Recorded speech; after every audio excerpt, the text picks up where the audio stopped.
ప్రభు నా స్తోత్రం. మీ అందరికీ నా వందనాలు. దేవుడు గడిచినటువంటి వారం నుంచి ఈ వారం వరకు ఆయన తన పరిశుద్ధ రెక్కల చాటున మనందరినీ కాచి భద్రపరిచినందుకు ఆయన నామానికి వందనాలు చెల్లించుకుంటూ ఉన్నాను. మరి ఈరోజు కొన్ని విషయాలు మనం తెలుసుకుందాము. మరి స్త్రీ వాక్యం చెప్పకూడదు, ముసుగు వేసుకోవాలి, మౌనంగా ఉండాలి అని మాట్లాడుతూ ఉంటారు.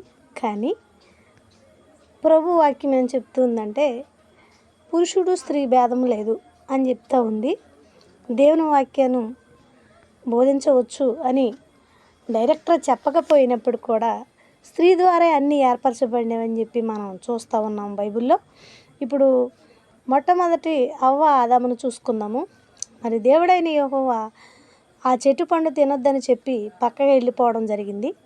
ఆ తరువాత పాము అక్కడికి వచ్చి ఈ చెట్టు పండు తింటే మీరు దేవదూతలు పోలి ఉంటారు అన్నప్పుడు, నిజమేనా, మేము రమ్యముగా ఉంటామా, దేవదూతల వలె ఉంటామా అని మరి ఆ స్త్రీయే కాయలు కోసుకొని సగం తిని ఆదాంకి ఇచ్చినట్టుగా మనం చూస్తూ ఉన్నాము. ఎందుకు అలా జరిగింది అంటే మరి స్త్రీని దేవుడిచ్చాడు.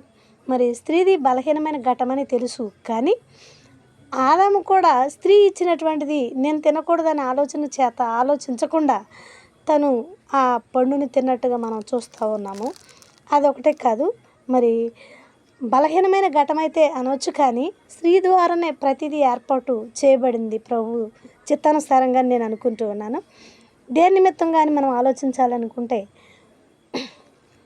మరి అక్కడ నేను పండు తినకూడదు కదా, ఎందుకు నువ్వు తీసుకొచ్చావు, నేను తినను అన్న మాట ఆదాం అయితే అనలేదు. ఎందుకు అనలేదంటే తను ఎముకలో తీయబడింది కనుక తను మాట వినాల్సి వచ్చి తను కూడా అతను ఆ పండు తినటం మనం చూసాము.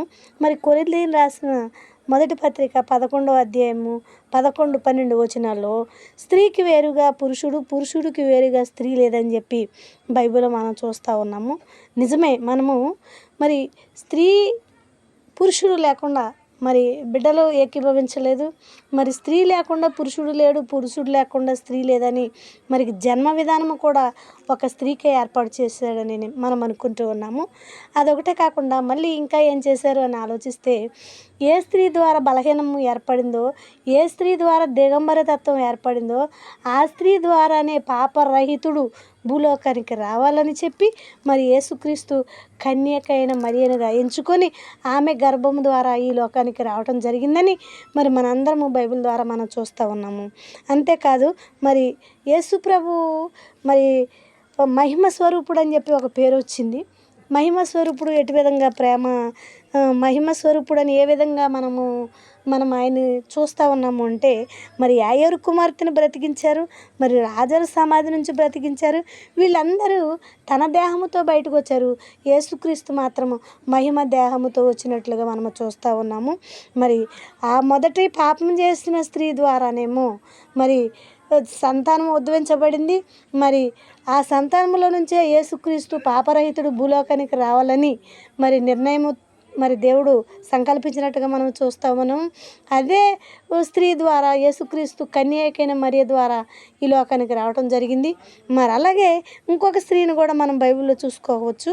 మగ్దలేన మరియ అనేటువంటి ఆవిడ జీవితంలో 7 దయ్యాలు పట్టి మరి ఎంతో చనిపోవలసినటువంటి పరిస్థితులలో ఆమె మరి రక్షించబడి మరి వాక్యం కోసం ఎదురు చూసి యేసు ప్రభువు పరిచర్య చేసినట్టు మనము చూస్తూ ఉన్నాము.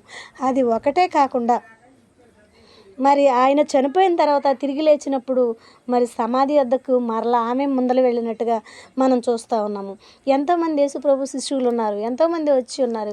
వాళ్ళందరిలో కూడా ఎవరు కూడా ఆయన ఎందుకు ఫస్ట్ కనపడలేదు అని ఆలోచిస్తే ఆమె మనసు ఆయనకి మరి నచ్చింది. ఎందుకు అంటే ఆమె చనిపోవలసినటువంటి ఆ వ్యక్తి దేవుని కార్యాలు, దేవుని తలంపుల మీదే ఉంది కనుక యేసు ప్రభు లేస్తానన్నాడని సమాధి దగ్గరికి వెళ్ళినట్టు మనం చూస్తూ ఉన్నాము.